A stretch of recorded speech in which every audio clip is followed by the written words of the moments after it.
Oi, meu nome é Bruno e hoje eu vou listar as 10 melhores minisséries LGBTs que eu já assisti.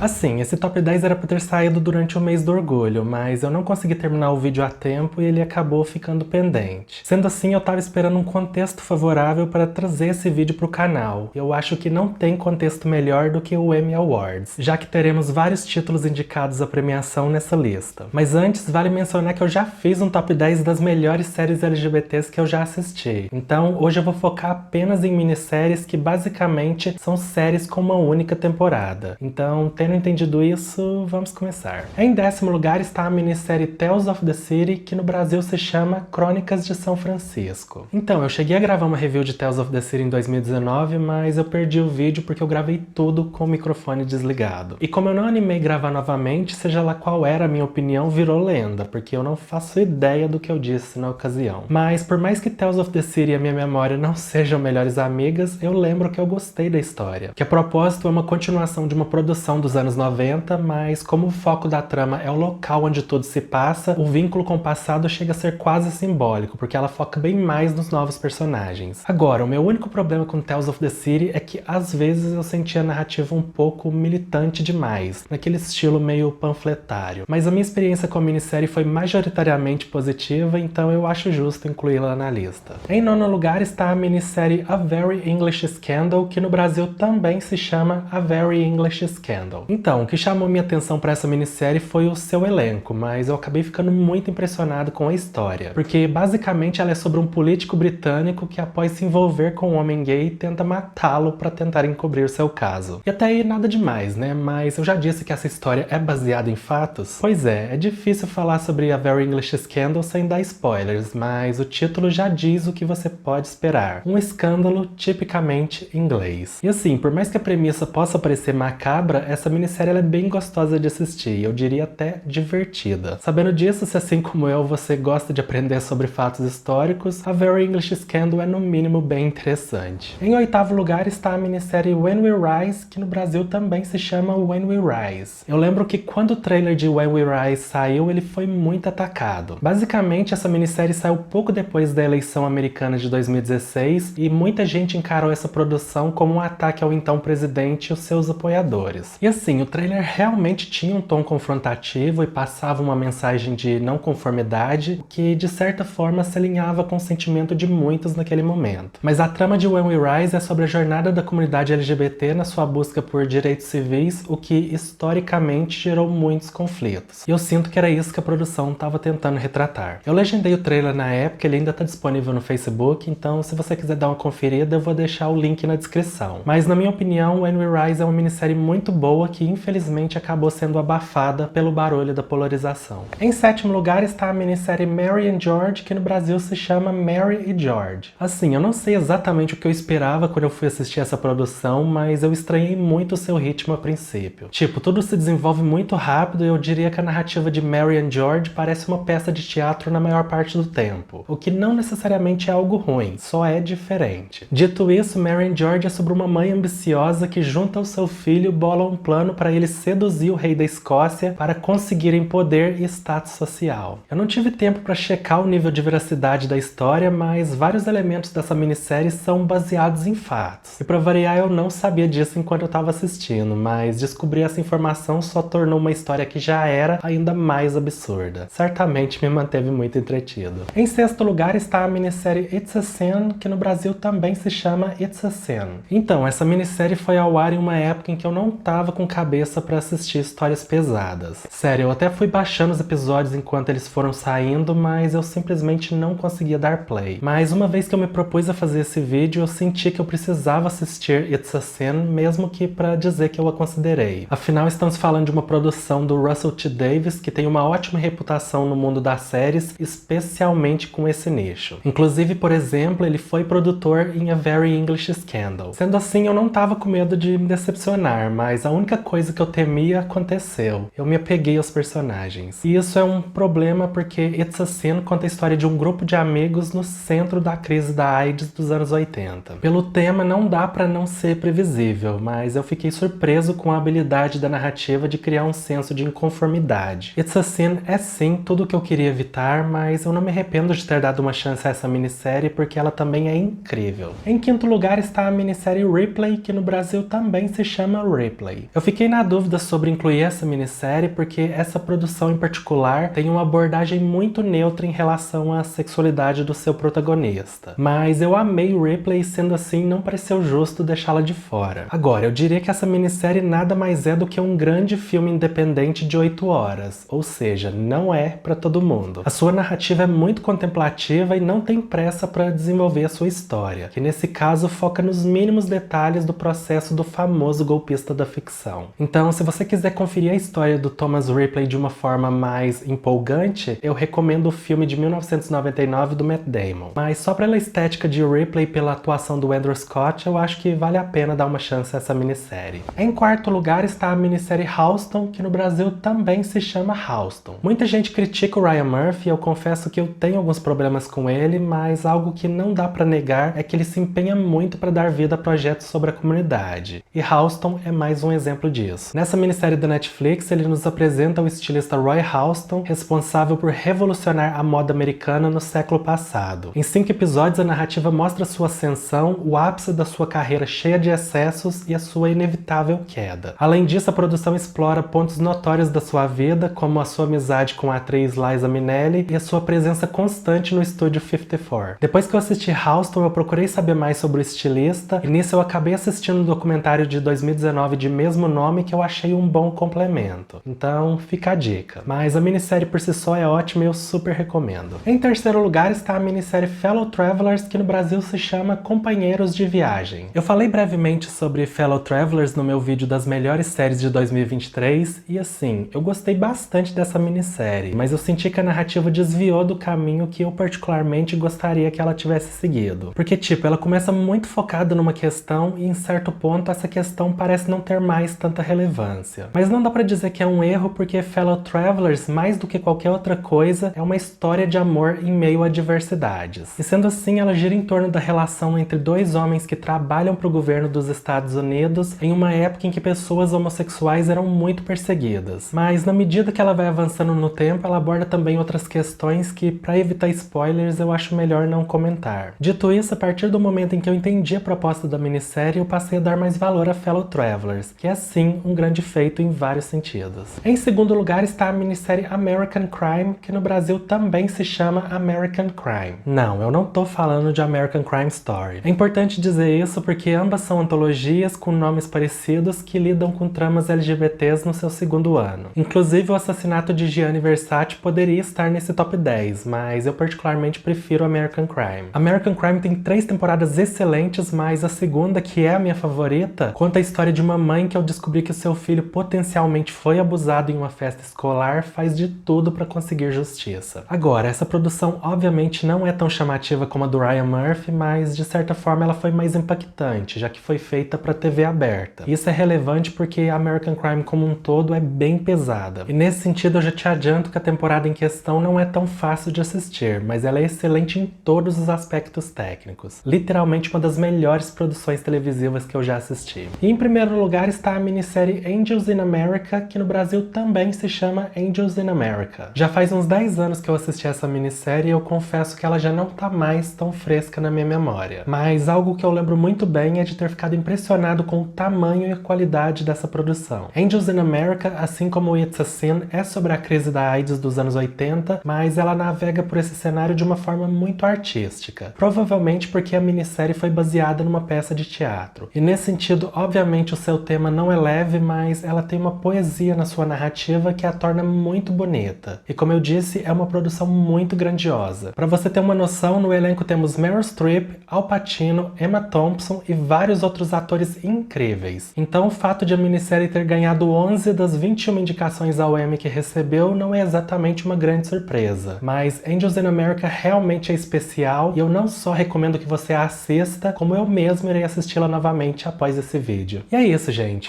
felizmente, mais uma vez, eu tive que deixar vários títulos de fora dessa lista. Eu digo felizmente porque isso significa que não me faltou opções. E sendo assim, dentre as opções que eu tinha, essa foi a minha seleção. Mas diz aí qual minissérie desse top 10 despertou seu interesse e se quiser, diga também uma que você acha que eu gostaria de assistir. Enfim, vamos trocar recomendações. Mas eu acho que por hoje eu vou ficando por aqui. Eu espero que você tenha gostado do vídeo e até a próxima.